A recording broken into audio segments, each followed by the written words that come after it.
प्रद्युम्न को जब सम्रासुर ने ऊपर से छोड़ा है तो सीधा प्रद्युम्न जी मछली के पेट में पहुंच गए। मौत लिखी थी सम्रासुर की। अब वो दैत्य तो प्रसन्न हो गया कि मैं तो मार के आया हूँ। अब उसे क्या पता है कि वो मौत का समय जो निश्चित है वो उसी समय पर आएगी, और जिस समय मौत आ जाएगी वो घड़ी न टलने पाएगी।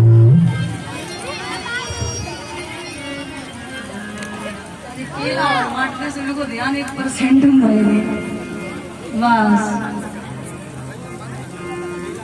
जी ठीक है भैया।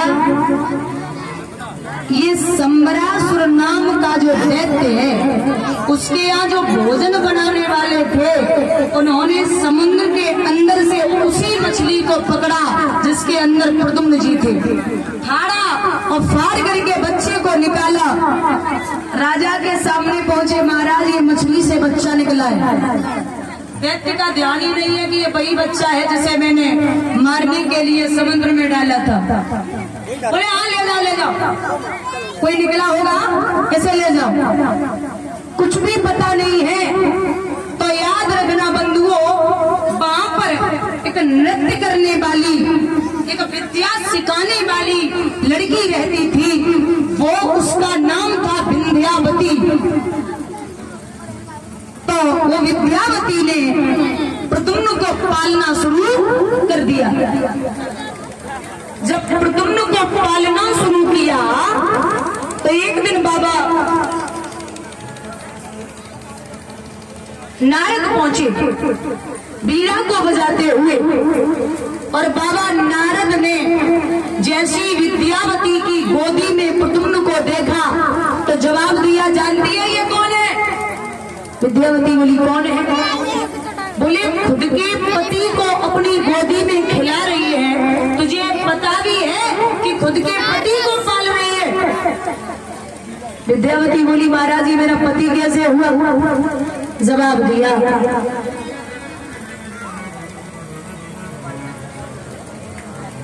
कि पूर्व जन्म में तू रति थी।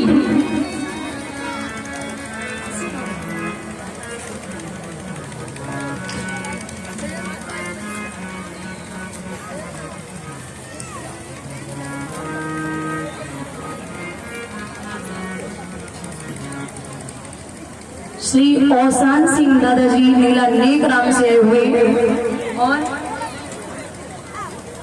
श्री राजेश यादव जी प्रेमपुर से आए हुए। दोनों भाई 500 रुपए से सम्मानित कर रहे हैं, और शेखर भैया जी माल्यार्पण कर रहे हैं, और अजय भैया जी।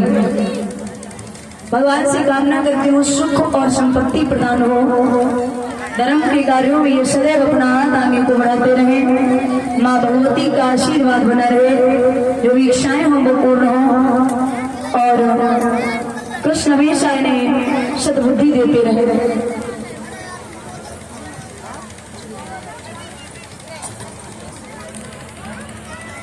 और ये 500 रुपए से सम्मानित कर रहे विपिन भैया जयसिंहपुर से। भगवान सुख और संपत्ति प्रदान करें, ठाकुर जी का आशीर्वाद प्राप्त हो, धन की भंडार बोले बाबा मैया पार्वती बनते रहे, यही अभिलाषा और आकांक्षा है। बोली गोविंद भगवान की। और ये जो छोटा सा बेटा माल्यार्पण कर गया है, हमारी मौसी का बेटा नीला बने से अंशुल यादव।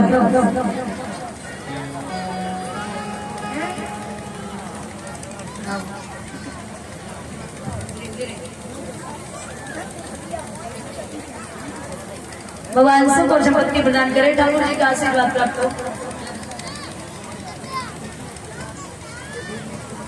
भैया आज धीरे धीरे जवाब दिया बाबा नारद ने कि ये जिसको तू गोदी में लिए हुए है ये पूर्व जन्म में कामदेव था और तू इसकी पत्नी थी रति।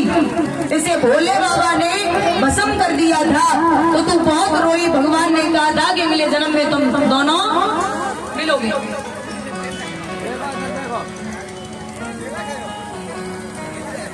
और ये सतीश भैया जी 501 रुपए से सम्मानित कर रहे हैं। कोटैया से आए हुए भगवान सुख और संपत्ति प्रदान करें, माँ भगवती का आशीर्वाद बना रहे, कृष्ण सद्बुद्धि देते रहे, जो भी इच्छाएं हो वो पूर्ण हो, यही अभिलाषा और आकांक्षा है। बोली गोविंद भगवान की।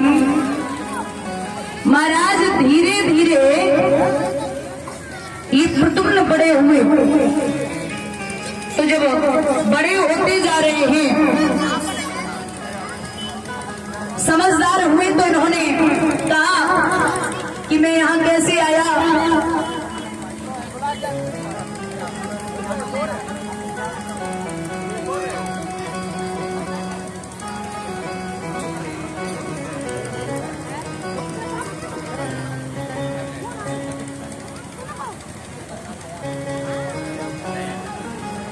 तो सारी बात विद्यावती ने बताई। वहां संबरासुर को मार के प्रद्युम्न जी और अपनी पत्नी के साथ वापस आए हैं अपने धाम के लिए। इन्हीं प्रद्युम्न के पुत्र हुए अनिरुद्ध, जो भगवान के नाती हैं। अनिरुद्ध की सारी सौरठपुर के राजा बाणासुर उनकी बिटिया उषा के साथ में हुई है। भगवान का इतना बड़ा परिवार था बुजुर्गों, तब भी भगवान योगी राज कृष्ण कहलाए। हम और आप योगी उसे कह सकते हैं जिसने ब्रह्मचर्य का पालन किया हो। हम और आप योगी उसे कह सकते हैं जिसने ब्रह्मचर्य का पालन किया हो। लेकिन भगवान को योगी कैसे बोल सकते हैं? जिसकी उम्र 14 तक हो, 1 से और 14 तक जिसकी उम्र हो, उसे हम एक ब्रह्मचारी बोल सकते हैं। क्योंकि अवस्था जो होती है ना, अवस्था वो कई प्रकार की होती है। 1 से 5 बाल्यावस्था, 5 से 10 पौगंड अवस्था, 11 से 14 किशोर अवस्था, और 14 के बाद शुरू होती है युवावस्था यानी कि जवानी, और उसके बाद आती है वृद्धावस्था, फिर मौत। आप इतने लोग बैठे हो, आपने कभी भगवान की दाढ़ी मूछ देखी? आप बताइए, देखी है? नहीं देखी। भगवान ने 11,500 वर्षों तक, 11,500 वर्षों तक अवधपुरी में राज्य किया था, लेकिन दिखने में ऐसे लगते थे जैसे अभी 14 वर्ष के हो।